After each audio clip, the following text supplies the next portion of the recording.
এই পুখুৰীটো আমাৰ আজি প্ৰায় 1200-1300 শতিকাৰে আৰম্ভ কৰা পুখুৰী। গতিকে এই পুখুৰীটো আগৰ সময়ত বঢ়িয়া সৌন্দৰ্য আছিলে আৰু তাৰ মাজতে কিছু আৱৰ্জনা হোৱাত আমাৰ এই স্থানীয় বিধায়ক, এতিয়া বৰ্তমান তেখেত মুখ্যমন্ত্ৰী, তেখেতে এটা সময়ত আহি আমাক বহু ধৰণৰ উপকাৰ কৰিছিলে।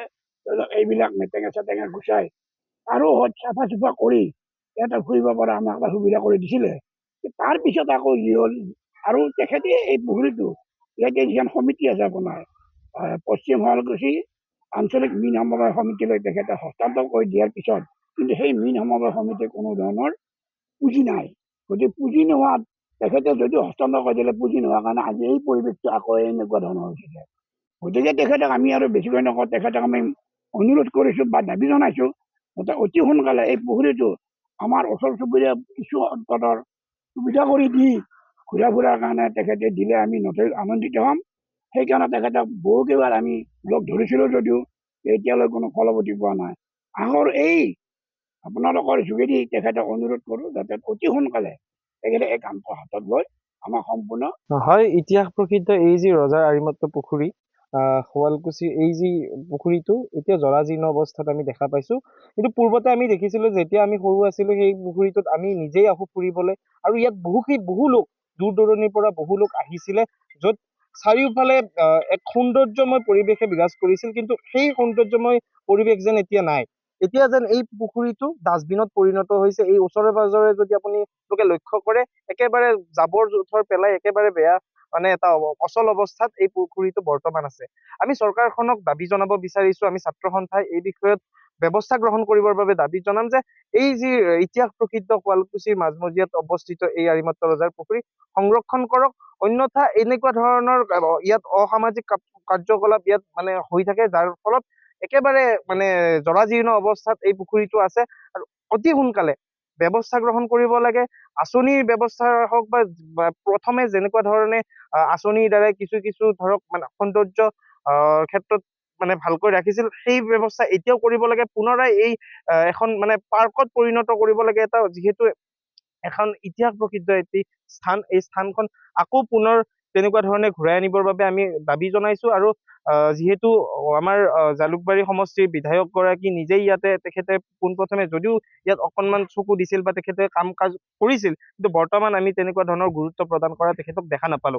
এই ক্ষেত্ৰত আমি তেখেতকো দাবী জনাইছো যে অতি সোনকালে এই ডাষ্টবিনত যাতে পৰিণত নহয়, এই জংঘল বিলাক যাতে নাইকিয়া কৰি এটা সুন্দৰ যাতে এটা পৰিৱেশ সৃষ্টি কৰে, তাৰ বাবে আমি বিভাগীয় কৰ্তৃপক্ষৰ লগতে স্থানীয় বিধায়ক গৰাকীক দাবী জনাইছো। হয়, 1200-1300 শতিকাতে ধৰঙী ৰজা আৰিমত্ত এই শুৱালকুছিৰ মাজমজিয়াত খন্দা এই ঐতিহাসিক পুখুৰীটো বৰ্তমান সময়ত এক জৰাজীৰ্ণ সংকটত পৰিণত হৈছে। চাৰিওদিশে হাবি জংঘলে ভৰি পৰিছে, এক প্ৰতিগন্ধময় পৰিৱেশৰ সৃষ্টি হৈছে। আমি স্থানীয় বাসিন্দা হিচাপে বৰ দুখ পাইছোঁ। পূৰ্বতে অসম গণ পৰিষদ চৰকাৰৰ সময়ত ভিভিকন স্থানীয় বিধায়ক থাকোঁতে ইয়াক নিকাকৰণ কৰিছিল যদিও পিছত কংগ্ৰেছৰ দিনত ডক্টৰ হিমন্ত বিশ্ব শৰ্মায়ো ইয়াত নিকাকৰণ কৰি চাৰিওফালে বেৰ দিয়ে এটা সুন্দৰময় পৰিৱেশ সৃষ্টি কৰিছিল, যিটো সময়ত মানুহে ইয়াত মৰ্ণিং ৱাক কৰিছিল বা পদাচৰণ কৰি আনন্দ কৰিছিল। কিন্তু কালৰ গতিত এই বস্তুটো লাহে লাহে হাবি জংঘলে ভৰি পৰিছিল। এতিয়া চৰকাৰেও চকু নিদিয়া হৈছে আৰু এই পৰিৱেশটো নিকাকৰণ নকৰি ইয়াত প্ৰতিগন্ধময় পৰিৱেশ হৈছে। আৰু সময় উপযোগী কিছুমান দুষ্কৃতিকাৰী ব্যক্তিয়ে ইয়াত মদৰ আড্ডা পাতিছে, ভাঙৰ আড্ডা পাতিছে, সামাজিক ব্যাধিৰ সৃষ্টি কৰিছে। আমি ইয়াতো খুব দুখ পাইছোঁ, লজ্জাজনিত হৈছোঁ। গতিকে এই ঐতিহাসিক পুখুৰীটো চৰকাৰে নিজৰ দৃষ্টিত লৈ এই নিকাকৰণ কৰি ৰাইজক গতাই দিলে এইটো বিভিন্ন প্ৰজাতিৰ মাছ আছিল, আৰু ইয়াত পদুম ফুল বিখ্যাত আছিল।